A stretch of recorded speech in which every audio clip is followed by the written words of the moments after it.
Hi everyone. Addressing your questions from yesterday's lecture on using standard reduction potentials to predict spontaneous change. First question, I'm still confused on how you figured out that a penny would dissolve in HCl and hydrochloric acid, but it doesn't dissolve, it does not dissolve in HCl, but it does dissolve in nitric acid. So the way we try to rationalize this was on the basis of reduction potentials. So first things first, what does it mean for the copper penny to dissolve? If it's dissolving, it must be going from its solid state into a state that can actually dissolve in solution. If it's doing that process, then I know that the copper is actually undergoing oxidation. So I know that it must be the copper that's undergoing oxidation. Again, we know that this is undergoing oxidation because that's the process we're trying to describe. We're trying to describe the copper going into aqueous solution. This is oxidation, so we know that copper is serving at the anode. Again, anodes are where the oxidation process occurs.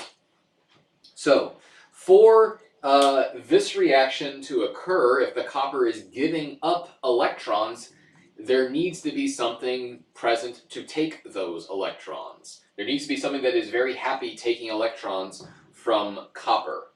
So something needs to be reduced.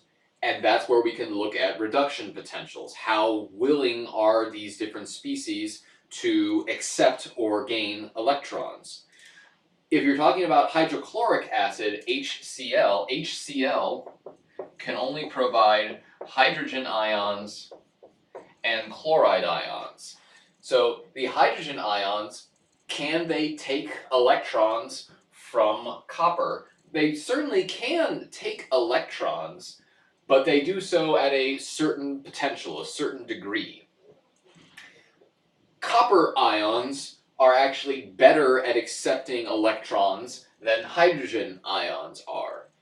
So even if you were managed somehow to transfer electrons from copper to hydrogen, and then convert those hydrogen ions into hydrogen gas, well, again, hydrogen ions aren't as good at accepting electrons as copper ions are. This reaction would produce copper ions. If there are hydrogen ions present, those copper ions are very happy taking electrons back from the hydrogen. We know that they're better at doing that because copper ions have a higher reduction potential.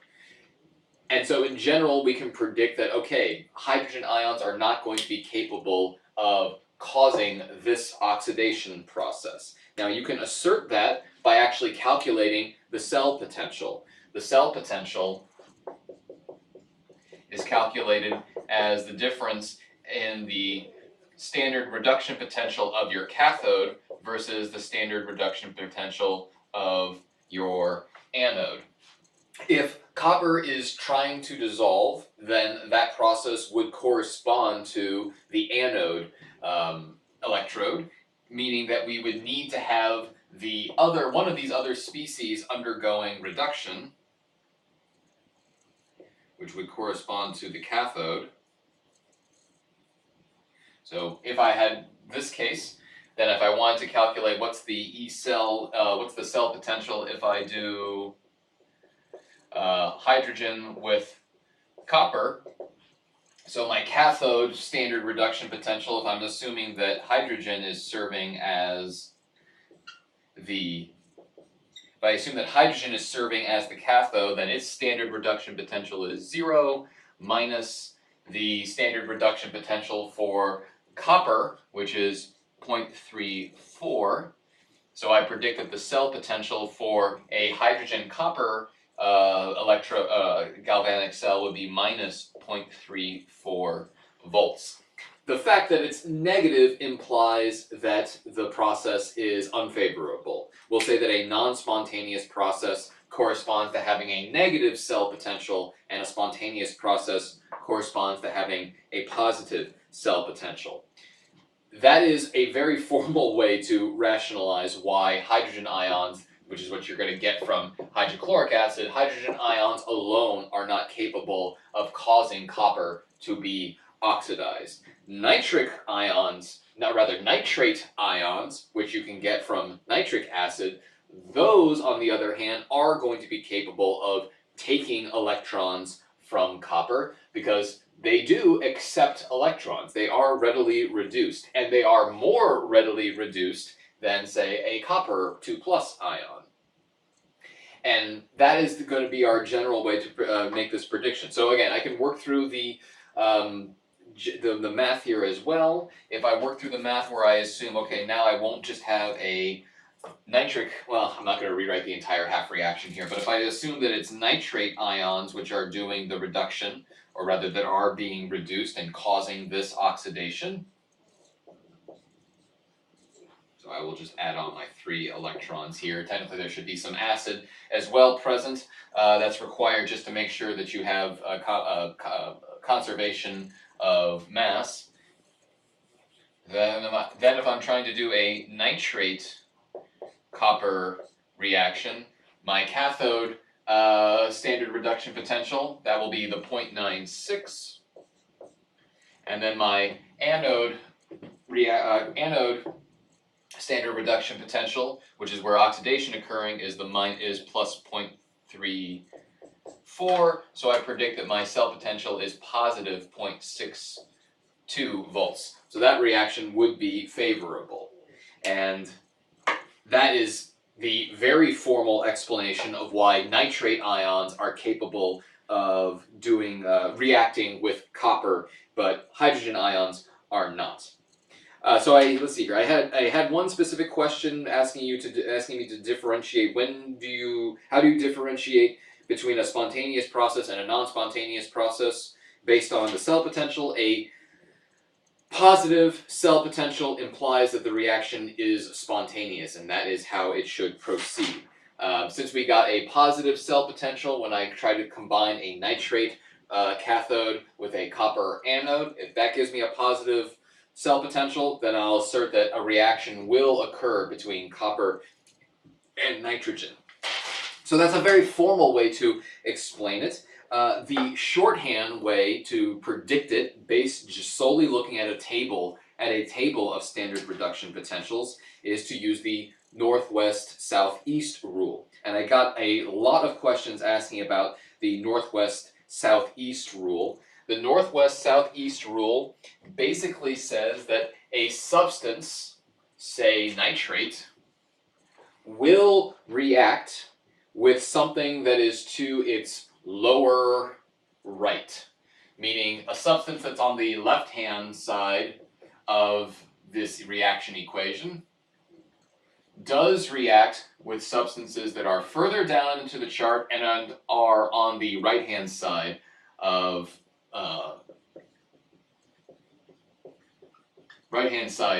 the equation side. So nitrate ions do react with solid copper. Nitrate ions aren't going to react with copper ions. They do react with copper metal, though. That reaction happens, and that's the reaction we were trying to explain why does that reaction happen. And we'll be able to do a quick prediction using this northwest-southeast rule to say, okay, which species will react with each other.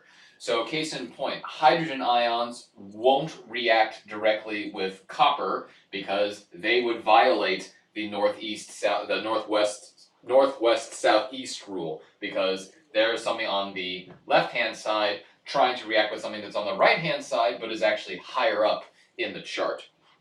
So that won't work. But with things I can say will react, I know that a reaction will happen between, say, copper ions and hydrogen gas. If I had a solution of copper nitrate and I bubbled hydrogen gas through it, I would have a reaction between these two species. The hydrogen would get oxidized to hydrogen ions, and the copper ions would be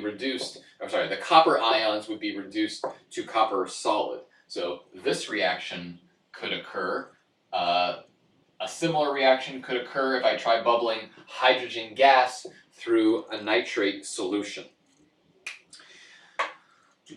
So let me give you an example of a reaction that doesn't occur. If I look at the standard reduction potential for chlorine, so chlorine, its standard reduction potential. Actually, did I write this down in my notes here? I apologize, I didn't write that down. Let me get that for you really quickly. The standard reduction potential for molecular chlorine gas is plus 1.36 volts. So I had at least one question during lecture. Why is it that, okay, nitrates, if I was talking about something like nitric acid,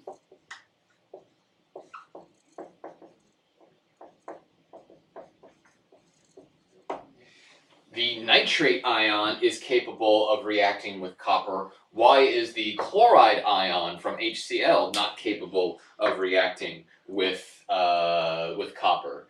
So what you can note here is, okay, where is chloride? And the question is, does chloride react with solid copper? And the answer is no, because they are not obeying the northwest-southeast rule. Chloride ions are on the same side of the equation. They're both on the right-hand side of the equation. Even though chloride ions are higher up in the chart, they don't tend to accept electrons from copper. Quite the opposite. They would tend to accept, they would very much be happy keeping their electrons, and if you could somehow take them off and form molecular chlorine, they would very, very happily take those electrons back. But we don't have chlorine gas in a solution of hydrochloric acid. We have hydrogen ions and chloride ions. And again, those chloride ions are not going to satisfy the northwest-southeast rule. So I had a question here. Why didn't we use H+ when we were talking about nitric acid? Because nitric acid also provides hydrogen ions. Yes, it does. That's absolutely true. The HCl provides hydrogen ions and the nitric acid provides hydrogen ions.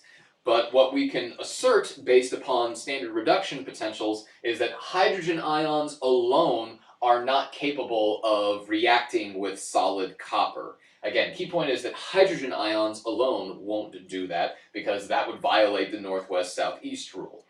So the reaction that actually occurs between nitric acid and copper isn't due to the action of the hydrogen ions, it's due to the action of the nitrate ions specifically. So that's, hopefully that clarifies why we're not consider, it's not that we don't consider the hydrogen ions from the nitric acid, they certainly are there and they do partake in the reaction, but they themselves are not undergoing any oxidation or reduction, or rather, they are not undergoing any reduction. They start with a +1 oxidation state and they end with a +1 oxidation state in water. So they are not undergoing any reduction. It's really a reaction, again, between nitrate and copper. Could you please re-explain the significance of each variable in the equation that you presented? That was confusing. Yes, I would be very happy to do that. So let me, I'll erase some of this here because I want to keep some of our calculated values here.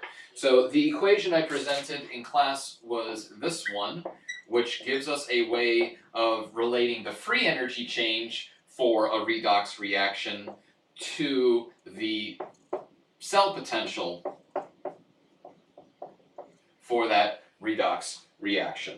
So let's see here. The delta G is just the free energy change. I'm going to assume that we're doing everything at standard conditions. So all of these solutions would be at 1 molar and 298 Kelvin. So this is just your standard free energy change. N here is the number of moles of electrons transferred during the redox reaction. So case in point, if I was trying to look at a reaction between hydrogen and copper, now keep in point, that reaction doesn't occur, but if it did, or if I wanted to consider it, that reaction involves the transfer of 2 moles of electrons for every mole of copper. So if I were going to try to do a calculation here for what's the free energy change for this reaction, I would need to plug in a 2 here because 2 electrons are transferred. F is what we call the Faraday constant. Faraday constant. And essentially the Faraday constant is the charge of 1 mole of electrons. So every electron has a little bit of charge. If I have a mole of electrons, all of their charges add up. The Faraday constant represents what is that total charge for an entire mole of electrons. So it's 9.1 times 10 to the 4th coulombs per mole. Happens to be that actual value. And so you can actually check that for yourself if you'd like to, because the Faraday constant, this is just a little bit of a tangent here, the Faraday constant is defined as the charge of a single electron times Avogadro's number of electrons. That represents 1 mole of the substance. So, case in point here, the charge of 1 electron is 1.6 times 10 to the negative 19. That's coulombs per electron. Avogadro's number here is, erase that. Avogadro's number is 6.022 times 10 to the 23 electrons per mole of electrons. This is just saying that 1 mole of electrons would have Avogadro's number of electrons. So if I multiply these, the individual electrons cancel, I get coulombs per mole of electrons. And you can check here, 1.6 10 to the negative 19 times something about 10 to the 23 is going to give me a value of about 10 to the 4th. So that's where the Faraday constant comes from. We give it a nice name, but it's really just yet another combination of constants. And it represents what's the charge of a whole mole of electrons. And then lastly here, E cell, that is your cell potential.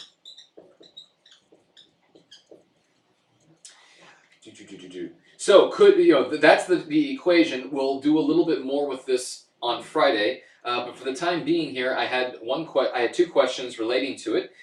One, can you show us an example of calculating delta G given the cell potential, and how do you know how many moles of electrons are present?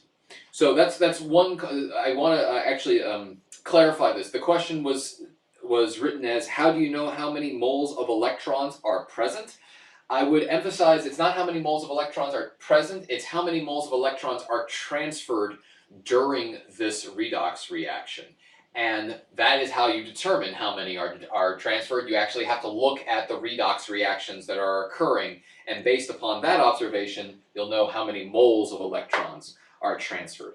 So let me do an example here. I'll do the first example here between the hydrogen and the hydrogen ions and copper. That's if this reaction were to occur. We have already said, or we already asserted, that the voltage that you would measure would be about negative, negative, if I can write, negative 0.3 volts. That would be the cell potential for a hydrogen ion copper galvanic cell. And the question is, okay, if I were trying to perform that reaction, what would be the free energy change for it? So I look at this and I say, okay, I'm trying to draw a reaction between hydrogen ion gaining 2 electrons from copper. Copper is donating or losing 2 electrons. If I try to write a reaction like this, if I try to write the reaction as being between copper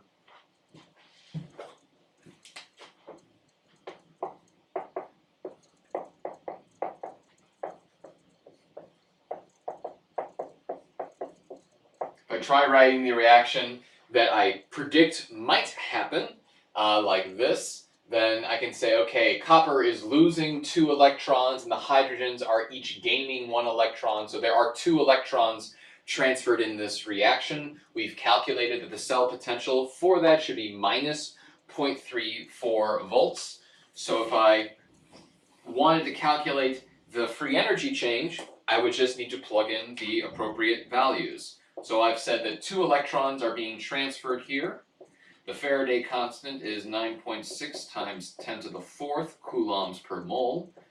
And then the cell potential here is minus 0.34 volts. And so what I predict my delta G naught value to be is positive 6,500 joules per mole. Do the full 2,800, 280 joules per mole. So I get a positive delta G value, implying that this reaction is not favorable. It is not spontaneous because it has a positive delta G value, and that positive delta G value comes from the fact that the cell potential is negative, and then delta G is proportional to the negative of the cell potential. So that is how you would do such a calculation. And we'll do some more examples of that in class on Friday. Could you re-explain why the cell potential isn't doubled when you double the reaction? So let's say I were going to perform this reaction twice. So I was now no longer doing a reaction between a single copper atom and 2 hydrogen atoms, hydrogen ions. Let's say it's now between 2 copper atoms, 4 hydrogen ions, and then I get twice as much products. If I'm performing the reaction twice, essentially that's what I'm doing when I double it. I perform the reaction twice. Instead of transferring 2 electrons, I'm now transferring twice as many. So I'm transferring 4 electrons rather than 2 electrons. So doubling the reaction implies that I get 2 times as many electrons transferred. Again, the N is representing the number of electrons that are transferred in the redox reaction. If I double the reaction, I'm transferring twice as many electrons. And as a result, because I double the number of electrons, I also double the free energy change. I get twice as much energy out of this reaction because I'm performing it twice as many times. So the act of doubling the number of electron transfers, that's what's doubling the energy for the reaction. We've already seen previously that if you double a reaction or you triple the reaction, you get 2 or 3 times more energy out of it. And again, the primary reason is because you're passing, in the context of an electrochemical reaction, the reason is that you're passing twice as many electrons through the potential drop, through the cell. Now the point here is that the cell potential doesn't double. Only the number of electrons doubles, and that in turn doubles the energy. And this is where I like to return to my analogy of thinking of the cell potential as being like the height of a ramp. If I'm trying to roll balls down the ramp, and that's essentially what I'm doing when I talk about an electrochemical reaction, electrons being transferred from one species to another species, and that's somehow favorable. Okay, if I try rolling a ball down this ramp, it picks up some kinetic energy. It starts at high potential energy, ends at low potential energy, and its potential energy is converted into kinetic energy when it rolls down the ramp. Now, suppose instead of running 1 ball down the ramp, I run 2 balls down the ramp. So now I will convert twice as much potential energy into kinetic energy. I get twice as much energy out of that process as I did before because I'm transferring twice as many balls down the ramp. But the height of the ramp is unchanged. And again, the height of the ramp is analogous to the potential, the electrostatic potential. We think of height as being like potential. We have to make a subtle distinction between potential and potential energy. They are related to each other. Potential energy depends upon the potential, but potential itself is not a form of energy. Just like height is not a form of energy, but your height determines your relative energy. If I'm doubling the reaction, I don't double the height, I just double how many electrons are passed down the ramp. And so I get twice as much energy, but the height itself is unchanged. Let's let's see here. And the last question was, how do you tell when something is undergoing oxidation or reduction? So I have to always fall back on the pneumatic oil rig. Oxidation is losing electrons, reduction is gaining electrons. So put that in here.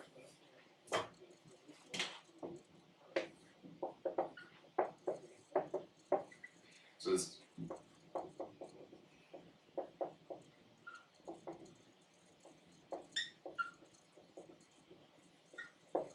and reduction is gaining electrons.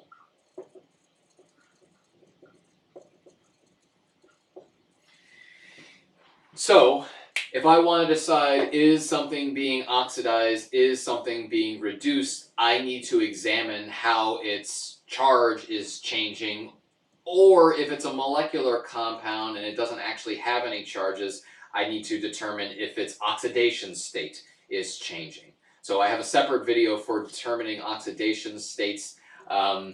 So I would say check that video to make that prediction, or to refresh your memory for that if you have questions about it. But this is generally how we are going to label something as being oxidizing or reducing. So how do you recognize that? In this reaction, I could say, okay, copper is going from its neutral state to a +2 state. So how did it do that? It didn't gain 2 positive charges. I didn't add 2 protons to it. If I were to add protons to it, it wouldn't be a copper atom anymore. It would be, oh goodness, I don't have my periodic table memorized. Where do I have a periodic table? It wouldn't be copper anymore. It would be gallium. Wouldn't be. But the point, because number of protons, number of positive charges determines it determines the actual identity of the element. So if it didn't gain those positive charges, the only way it can end with a net positive charge is if it's losing negative charges. So as written, I know that copper is losing. It's losing negative charge, therefore I could say that it is being oxidized during this reaction. And since the only other reactant here is the hydrogen ions, I can assert that the hydrogen ions are being reduced. And yeah, they are being reduced because they are gaining electrons. They start with a positive charge, and when they are converted into hydrogen gas, they are no longer charged. They are then neutral. So again, it's not that they lost a positive charge. They didn't lose any protons. All a hydrogen ion is a proton, so it can't lose the proton. But instead, you add an electron to it. You add a negative charge to it, and that neutralizes the charge and gives me neutrally charged hydrogen gas. So that's generally how you should try to determine whether something is oxidized or reduced. It will be frequently done by inspection.